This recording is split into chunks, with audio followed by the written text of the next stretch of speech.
Germantown Multi Speciality Hospital, Dr. Mir Jawad Zar Khan, National Award winner, Senior Orthopedic Surgeon and Director of Germantown Multi Speciality Hospital। इनके साथ most senior and world experience doctor की team आपकी खिदमत में रहेगी। Doctor Wasif Azam, doctor Bharvi Chandori.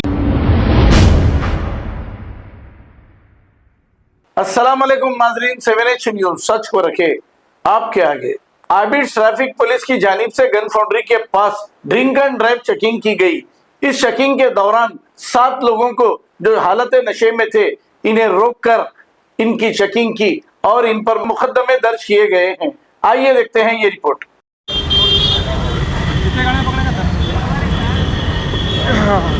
Good evening ये Hyderabad Abids police station limits में एक गन फाउंड्री के पास हैदराबाद सीपी साहब का आदेशानुसार ट्रंक एंड ड्राइव चला रहा। अभी तक 7 केसेस बुक कर है। ये बुक करने वाले को कल सुबह में कोर्ट में प्रोड्यूस करते हैं। बाद में उनको इधर कन्विक्शन अभी 7 व्हीकल पकड़ा है। 7 vehicle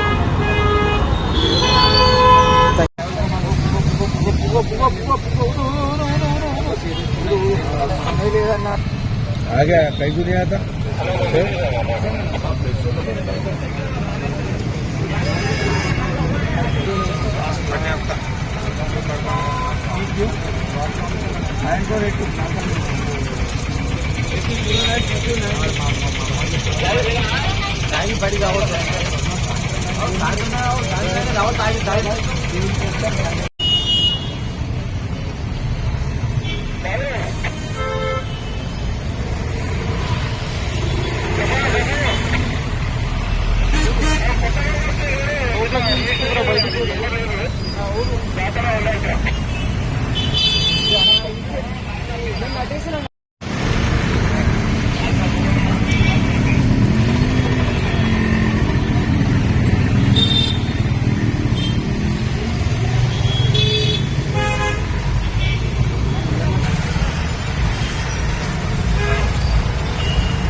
Germantown Multi Speciality Hospital, Dr. Mir Jawad Zar Khan, National Award winner, Senior Orthopedic Surgeon and Director of Germantown Multi Speciality Hospital। इनके साथ most senior and world experience doctor की team आपकी खिदमत में रहेगी। Doctor Wasif Azam, doctor Bharvi Chandori, senior cardiologist और दीगर specialist doctor की टीम खिदमत अंजाम दे रही है। Robotic surgery, advance cath lab, MRI, operation theatre, ICU, 2D ultrasound and pathological laboratory की 24 घंटे इमरजेंसी सर्विस के साथ अपने तमाम अमराज का मुकम्मल इलाज करवाइए। Germanten multi speciality hospital, opposite to pillar number 150, Attapur, Hyderabad. खबर है शहर की, खबर है गाँव की, खबर है सारी दुनिया की। 7H न्यूज़ पसंद आए तो लाइक कीजिए, शेयर कीजिए और सब्सक्राइब करना ना भूलें। 7H news.